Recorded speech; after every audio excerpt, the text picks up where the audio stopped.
Hello po sa lahat po ng mga nagmamahal kay Mr. Daniel Padilla dahil may panibago tayong updates patungkol kay Daniel kung saan ay talagang ayaw ni Daniel na mananahimik lang siya sa mga bagay na ito. No? Kaya naman talagang pinaramdam niya at napaluha ang isang Daniel Padilla dahil sa mga ganap na ito.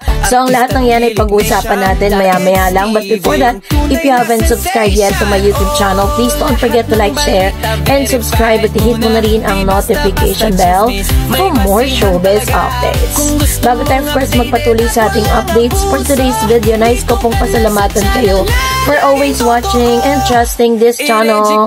Thank you so much sa inyong laging panonood at palagi ang pagsubaybay sa mga updates po natin. Maraming salamat po. And for today's video, bago tayo dumako sa ating topic, ay meron lang po tayong babasahin na comment of the day, no, kung saan meron pong mga nag-comment patungkol sa isyong ito, no. Ito po yung inano natin. Ito po yung mga comments na talaga namang nag-strike, no, dito po sa ating channel. So, unahin natin ang komento po nitong si Nandami po nagko-comment dun sa sa ating pong updates na tuwan-tuwa sila patungkol nga dun sa bagong love life ni Mr. Daniel. Beautiful couple, Daniel and Kayla. May nilulutong movie yan. Love you both, Kayla at Daniel. Kayla at Daniel. Sorry po, Katniel forever. Para lang Aldab forever. Ayan. So kasi 'di ba kahit nasabihin na natin na marami na pong mga indikasyon at marami na pong mga talagang mga ebidensya at mga pag-aming nagaganap, ay still meron pa rin talaga, parang nagkaroon tuloy ng division yung mga tagahanga ni Daniel Padilla, 'di ba? At ni Kayla Estrada at saka ni Miss Catherine. At may mga bali-balita pa na nagkakaroon ng comparison sa social media dahil po sa mga balitang ito. Pero all in all, syempre, doon pa rin tayo sa taong alam nating magpapasaya kay Daniel. So i-comment nyo sa comment section sino ba talaga ang gusto ninyo. Pero this time ay pag-usapan natin kasi si Daniel Padilla po ay hindi basta nanahimik lang patungkol sa mga isyong ito. At siya po ay patuloy na nagpaparamdam at nagbibigay ng kanyang saloobin sa mga bagay na ito. Dahil bawat individual, artista ka man o hindi, ay kailangan mo pa rin maglabas or magbigay po ng saloobin patungkol dito. So basahin po natin ang ilan sa mga updates patungkol kay Daniel kung saan si Daniel Padilla ay pumutak sa mga anomalya. Ito po ay pinost ng Abante Tonight Entertainment noong September 21, 2025 na may title na Daniel Padilla pumutak sa mga anomalya. Sabi diyan, kahit wala sa bansa si Daniel Padilla ay nagawa niyang gamitin ang kanyang plataforma para kondinahin ang nagaganap na katiwalian sa gobyerno na ang ibig sabihin mulat siya sa nangyayaring pag-aaklas ng taong bayan dahil sa korupsyon. Sa kanyang concert tour sa Tate kasama si Ian Veneracion, isinaboses niya ang kanyang sentiment, no? Sigaw niya sa entablado, tandaan nyo, huwag kayong papayag na gaguhin tayo ng gobyerno. Mabuhay ang Pilipinas. So, alam natin na si Daniel Padilla po talaga ay talagang masasabi mo na para siyang talagang kumbaga hindi lang siya basta mananahimik, kahit na alam natin na siya po ay busy, no, dun sa kanyang pong mga karera. Pero still, pinapakita niya na nakikiisa siya dito po sa mga bagay na ito. At meron din pong isang po si Daniel Padilla na talagang napaluha po siya. No, basahin po natin. Sabi po ng Abante Tonight Again Entertainment, Daniel Padilla lumuha sa sama ng loob. September 23, 2025. Sabi po niya dyan, ramdam ang lungkot sa Instagram po si Daniel Padilla. May isang lalaki na nagsasalita sa harap ng mga pulis. Walang pagkakakilanlan ang naturang lalaki pero kuha yon sa ginanap na anti-corruption rally. Ito kasi ang mensahe ng naturang lalaki sa grupo ng mga pulis. Kaya ngayon sasabihin namin, tapos na ang laban namin. Wala na rin kayong mahihita sa amin. Salamat sa inyo, kasama kayo sa pagpapabagsak sa ating bansa. Purihin ninyo ang mga magnanakaw na politiko. Pinoprotektahan ninyo ang mga magnanakaw na politiko. Salamat. At sa mensaheng yon ng naturang lalaki, ramdam ang sama ng loob ni Daniel.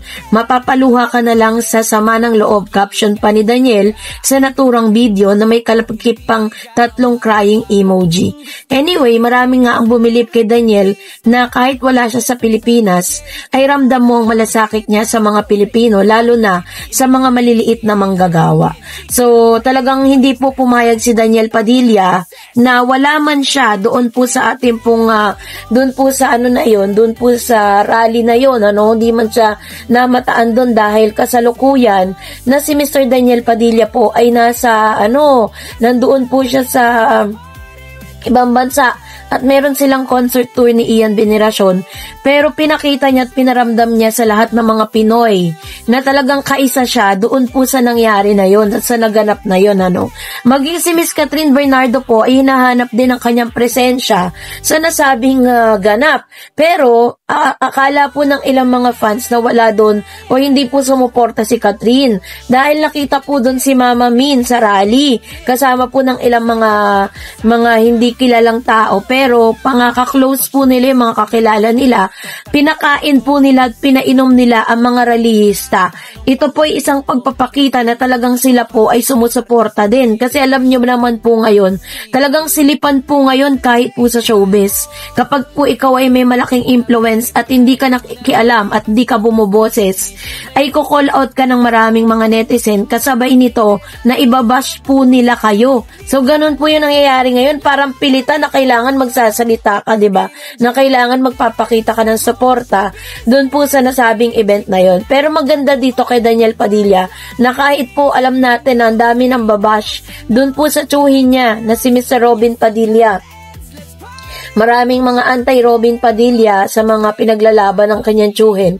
Pero hindi pa rin siya nagpapatinag. Pinapakita niya pa rin talaga na sumusuporta siya at ayaw niya rin ng korupsyon, kahit na po yung nanay niya ay pinagtatanggol itong si Romualdez kasi parang ang balita, si Romualdez daw di umanong nagbabayad ng tinitirahan nitong si Miss Carla Estrada. Yun yung balitang inilabas ni Miss Christy Permin.